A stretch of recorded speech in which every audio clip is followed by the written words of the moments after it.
MS రాజు గారు director అవ్వడం విషయంలో మీ స్ట్రైట్ ఒపీనియన్ ఏంటి, జెన్యున్ ఒపీనియన్? నేను అంటే మొదట్లో చాలా అపోజ్ చేసేవాడినండి. ఎందుకంటే ఆయనకే ఒకసారి చెప్పాను, నా దృష్టిలో ఎంఎస్ రాజు గారు యాజ్ ఎ పర్సన్ ఆయన బెస్ట్ జడ్జ్. అంటే ఇప్పుడు మీరే ఎంఎస్ రాజు గారు అనుకుందాం, నేను విఎన్ ఆదిత్యో, ప్రభుదేవానో, మురళియో ఎవరో ఎక్స్ ఒక డైరెక్టర్. మీరు నాకు ఒక ₹1,00,000 అడ్వాన్స్ ఇచ్చి మీ రేంజ్ ప్రొడ్యూసరు రేపు పొద్దున్న నువ్వు నాకు సీన్ చెప్పాలంటే రాత్రి అంతా నేను పడుకోకుండా టెన్షన్ పడి, ఎందుకంటే it is very difficult to convince you. Me track record రీత్యా మీ ఎక్స్పోజరు, మీ నాలెడ్జ్, ఇండస్ట్రీలో మీ ఇమేజు, పబ్లిక్లో మీ బ్యానర్ కొన్ని ఇమేజ్, ఇవన్నీ నాకు టెన్షన్. నేను I might be nobody. So అప్పుడు నేను బాగా వర్క్ చేసేవాడిని.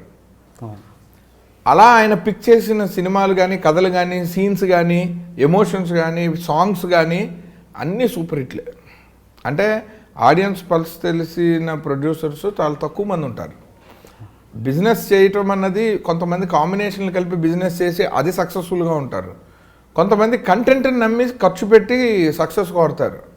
సో అలాంటి మేధస్సు ఉన్న వాళ్ళు కొంచెం రిలేటివ్లీ తక్కువ ఉంటారు కదా. న్యాచురల్లీ డబ్బులు పెట్టే వాళ్ళల్లో ఆ రేర్ క్వాలిటీ ఉన్న ప్రొడ్యూసరు దాన్ని మీరు కోల్పోకండి అని చెప్పేవాడిని. ఎందుకంటే ఒక ప్రొడ్యూసర్ బాగుంటే అండి కనీసం ప్రతిరోజు 150 మంది 6 నెలల పాటు భోజనం చేస్తారు.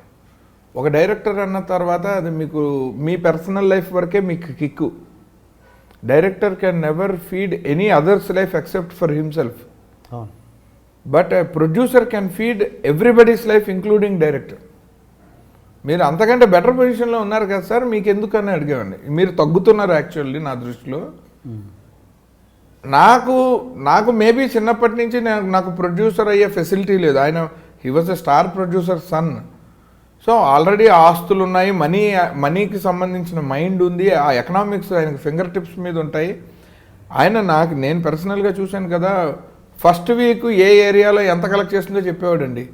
బస్సులు స్ట్రైక్ ఉంది కాబట్టి కలెక్షన్లు ఎంత తగ్గుతాయో చెప్పేవాడు. ఆ నాలెడ్జ్ ఎవడుకుంటుందండి? అలా సురేష్ బాబుని చూశాను, అరవింద్ గారిని చూశాను, మళ్ళీ ఎంఎస్ రాజు గారిని చూశాను. వీళ్ళందరి దగ్గర నేర్చుకునే లేకపోతే సొంతంగా బాగా సక్సెస్ఫుల్గా ఉన్న దిల్ రాజు గారిని ఇప్పటికీ చూస్తూనే ఉన్నాం. ఆ కమర్షియల్గా క్యాలిక్యులేషన్స్ దత్తు గారిని చూశాను. అది ఈయనకేంటంటే కొంచెం ఎడిషనల్గా స్క్రిప్ట్ మీద, సీన్ మీద, ఎమోషన్ మీద, పాటల మీద, అన్నింటి మీద ఇంట్రెస్ట్ ఉంది. మీరు డైరెక్షన్ చేస్తే మీలో ఉన్న ఈ బెస్ట్ క్వాలిటీస్ అన్నీ పోతాయి sir. Only aesthetics of the film మీదే మీరు కాన్సన్ట్రేట్ చేయాలి, which is not your cup of tea అనేవాడిని నేను. అండ్ మీరు ఇప్పుడు నాకు డబ్బులు ఇచ్చి నన్ను ఒప్పిస్తున్నారు, ఈ సీన్ బాగుంది కదా, ఈ జోక్ బాగుంది కదా, ఈ డైలాగ్ బాగుంది కదా అని. ప్రొడ్యూసర్గా మీరు నాకు డబ్బులు ఇచ్చి నా నుంచి వర్క్ ఎక్స్ట్రాక్ట్ చేసి మీరు జడ్జి చేసినంత వరకు మీరు సక్సెస్ఫుల్. అదే డైరెక్టర్గా మీరు నాకు రైటర్లకి డబ్బులు ఇస్తున్నారు, ఆర్టిస్టులకి డబ్బులు ఇస్తున్నారు, వాళ్ళని ఎగ్జైట్ చేయడం కోసం మీరు కష్టపడుతున్నారు. అది నాట్ నెసెసరీ ఫర్ హిమ్ అని నా పర్సనల్ ఫీలింగ్. అది ఆయనతో కూడా నేను చాలా ఫ్రెండ్లీగా ఎక్స్ప్రెస్ చేశాను. Not that is not a good director, bad director judge చేసేంత సినిమా నాకు లేదు. అది ఎవరి విషయంలోనూ చెప్పలేము. ఆయన ఎవడూ పర్ఫెక్ట్ కాదు ఆ విషయంలో. ఆయన తీయలేక కాదు, బట్ ఆయన అంతకంటే అద్భుతాలు చేయగలిగే నిర్మాత. అలాంటి వాళ్ళు ఇండస్ట్రీకి కూడా అవసరం అని నేను ఆ విషయంలో బాధపడతాను. బట్ మీరే అన్నారు, నేనే పక్క తప్పుకొని ఎంకరేజ్ చేశాను తునిగా అన్నది. అప్పుడు మరి ఎందుకు చేశారు?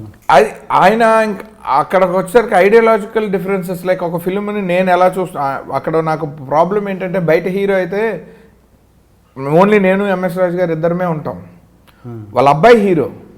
ఓకే, సో నేను ఎవరికి న్యాయం చేయాలి?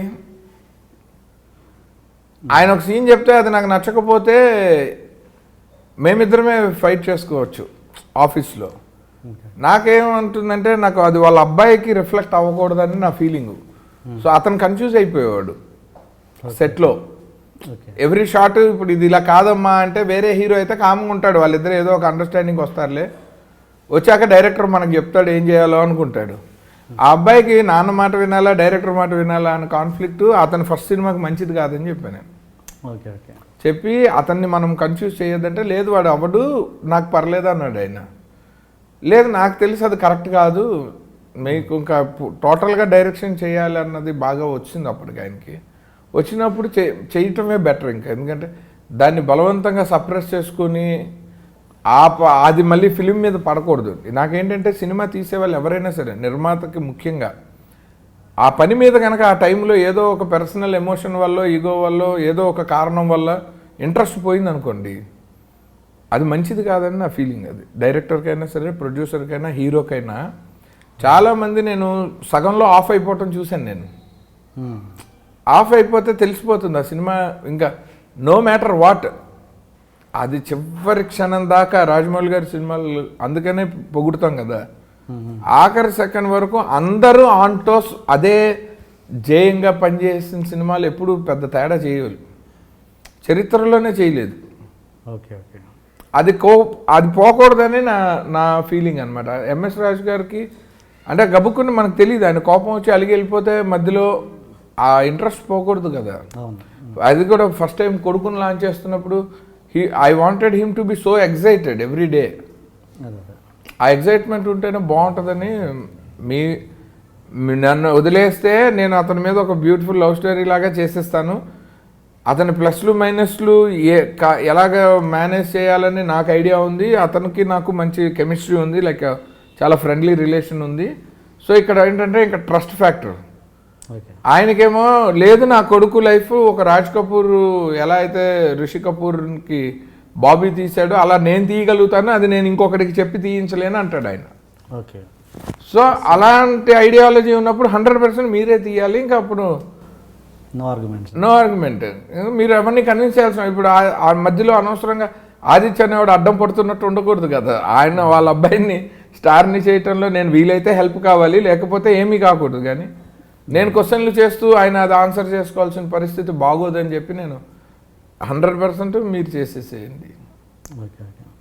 నేనే ఆయనకి డైరెక్టర్స్ అసోసియేషన్లో కూడా ఇంట్రడక్షన్ నేనే ఇచ్చిన. అంతకంటే ప్రివిలేజ్ నన్ను డైరెక్టర్ని చేసిన ప్రొడ్యూసర్కి ఆయన డైరెక్టర్గా నేను ఇంట్రడక్షన్స్ అది అది బాగుంటుంది కదా, సరదా. ఓకే, అంటే ప్రతి కథలో ఆయన తీసిన ప్రతి కథలో ప్రతి సీన్లో ఆల్మోస్ట్ అప్పుడప్పుడు డైరెక్షన్లో అంతా ఇన్వాల్వ్మెంట్ అయ్యి సక్సెస్లు చూసిన ఎంఎస్ రాజు గారు తన డైరెక్షన్ ఎందుకు డైరెక్టర్ విషయంలో ఎందుకు ఫెయిల్ అయ్యారని మీరు అనుకుంటున్నారు? ప్రేక్షకులు కొన్నిసార్లు వాళ్ళు పర్ఫెక్ట్ జడ్జెస్ కదండి ఎవరికంటే ప్రేక్షకులను, అందుకేగా మనం దేవుళ్ళు అంటాం. సో మీరు బయట నుంచి చూసినప్పుడు మీరు బెస్ట్ జడ్జి అయ్యి ఉంటారు.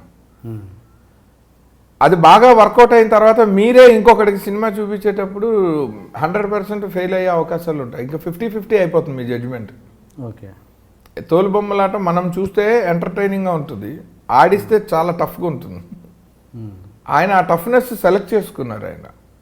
ఓకే, ఆయన ఒక రైటరో ఒక డైరెక్టరో చెప్తే విని ఇది బాగాలేదండి అన్నప్పుడు ఆయన he was so successful. Okay, ఆయన వచ్చి సెట్లో ఇదే బాగుంటుంది అని చెప్పినప్పుడు ఆడియన్స్కి ఆయనకే డైరెక్ట్ ఫైట్. అది ఇంకా మధ్యలో ఎవరు లేడు. ఇంకా అప్పుడు రైటరు హీరో వీళ్ళందరూ secondary. It is the war between director and audience. అది every time 50-50. Nobody can guarantee 100% success. ఎకనామిక్స్లో సక్సెస్ అవ్వచ్చు, కానీ ఫిల్మ్ రివ్యూస్లో కానీ, క్వాలిటీ ఆఫ్ ద ఫిల్మ్లో మేకింగ్లో కానీ, సీన్ కన్సీవ్ చేయడంలో కానీ 100% ఎవరు సక్సెస్ఫుల్ కాలేరు ఎవ్రీ టైం, అంటే కన్సిస్టెంట్గా. అండ్ ఇంకోటి చెప్పండి, రిలేషన్ పరంగా తన కొడుకును డైరెక్ట్ చేయడము, లేదా తన తమ్ముని డైరెక్ట్ చేయడము, తన కూతుర్ని డైరెక్ట్ చేయడము, ఇలా ఆ రిలేషన్లో ఉన్నప్పుడు డైరెక్షన్ చేసి డైరెక్టర్గా సక్సెస్ అవుతారంటారా? అంటే ఎక్కడో అక్కడ వేరే రిలేషన్ వర్కౌట్ అవుద్ది. మేబీ అంటే నాకు అలాంటిది తెలియదు, కానీ నా పర్సనల్ ఫీలింగ్ ఏంటంటే ఫ్యామిలీ మెంబర్స్ అన్న ఒక కండిషన్ ఉండకుండా ఉంటే జనరలీ బాగుంటుంది. నాకు ఇప్పుడు బాగా చిన్నప్పటి నుంచి తెలిసిపోయిన ఫేసు, ఎమోషన్లు నాకు సెట్లో ఎగ్జైట్మెంట్ క్రియేట్ చేయకపోతే ఒక ఆర్టిస్ట్గా మనం అవన్నీ తీసేస్తామేమో. మేబీ అవి జనానికి కొత్తగా ఉండి నచ్చచ్చు. ఇప్పుడు వాళ్ళ అబ్బాయి కొంచెం గారంగా మొహం పెడితే ఆయన 100 సార్లు చూస్తుంటాడు, ఆడియన్స్ ఫస్ట్ టైమే చూస్తాడు. ఈయనకి నచ్చకపోతే ఎప్పుడు అలాగే పెడతావు మొహం తీ అనొచ్చు. అది సినిమాకి అడిగినప్పుడు, ఫ్రెండ్స్తో బయటికి వెళ్ళడానికి అడిగినప్పుడు ఈయనకి అది ఇరిటేట్ అయ్యి ఉండొచ్చు, తెలియదు. అంటే ఇవన్నీ ఏంటంటే ఇంటర్నల్గా అనలైజ్ చేసుకుంటూ పోతే కరెక్టో కాదో కూడా చెప్పలేం. కానీ బట్ 100% మన కిత్ అండ్ కిన్తో మనం చేయకుండా ఉంటే you can see the film as an outsider. ఇన్సైడర్గా ఉంటే మనకేం ఫన్ లేదు. అందుకే అదొక చిన్న ప్రాబ్లం ఉండొచ్చు. Please subscribe to Please subscribe for more videos.